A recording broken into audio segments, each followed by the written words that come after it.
रूस की नई परमाणु पॉलिसी का मतलब आपको बताते हैं, जिसने सभी देशों के होश उड़ा दिए हैं। इस नई नीति का मतलब साफ है कि अगर अमेरिका या किसी भी नाटो देश ने रूस पर हमला किया तो रूस उसका जवाब परमाणु हथियार से दे सकता है, क्योंकि ये पूरी दुनिया के लिए बड़ा मुद्दा है, जिसके लिए रूस के विदेश मंत्री ने ये भी कहा कि रूस पूरी कोशिश करेगा कि वो न्यूक्लियर वॉर शुरू ना करे। दरअसल पुतिन ने यूक्रेन को खुली चेतावनी दे डाली है और इस नई पॉलिसी के हिसाब से इस बात को तय किया गया है कि मॉस्को किन हालात में परमाणु हथियारों का इस्तेमाल कर सकता है। इस पूरे मामले में पुतिन का कहना है कि अगर कोई देश किसी ऐसे देश का साथ देगा जिसके पास परमाणु शक्ति नहीं है, तो ये जंग सीधे तौर पर उसी देश के साथ होगी जो इसका साथ दे रहा है। न्यूक्लियर पावर वाला देश जो रूस पर हमला करेगा तो इसे रूस के खिलाफ जंग का ऐलान समझा जाएगा। पुतिन ने आगे कहा कि अगर रूस के खिलाफ बैलिस्टिक मिसाइल का इस्तेमाल हुआ तो तय है कि बदले में परमाणु हमला भी किया जा सकता है। और ये बातें हवा में नहीं बल्कि रूसी राष्ट्रपति ने अपने देश के न्यूक्लियर डॉक्ट्रिन में किया है। इसके बाद कोई दूसरा देश यूक्रेन को मैदानी जंग में सपोर्ट नहीं कर सकेगा।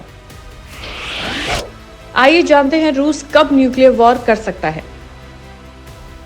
किसी भी परमाणु संपन्न देश की तरफ से अगर रूस पर हमला हुआ तो न्यूक्लियर इस्तेमाल किया जा सकता है।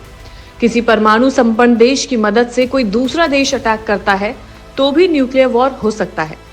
रूस के खिलाफ बैलिस्टिक मिसाइल का इस्तेमाल हुआ तो भी परमाणु का हमला किया जा सकता है।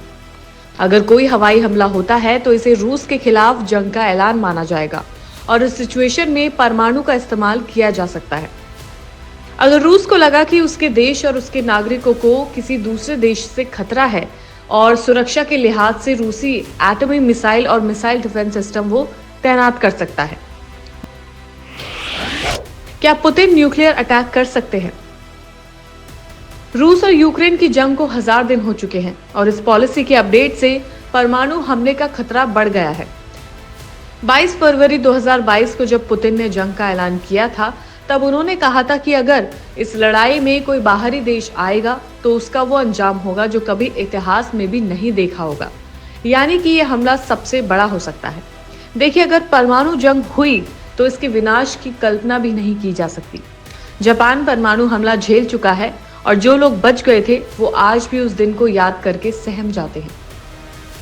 परमाणु एक तबाही है और देखिए, जो अभी वक्त है तो धरती ग्लोबल वार्मिंग से जूझ रही है और अगर परमाणु अटैक होता है तो इस तरीके का जो धुआं है वो धरती की सतह पर जम जाएगा, जिसकी वजह से कई जगहों पर सूरज की रोशनी तक नहीं पहुंच पाएगी, यानी कि तबाही तय है।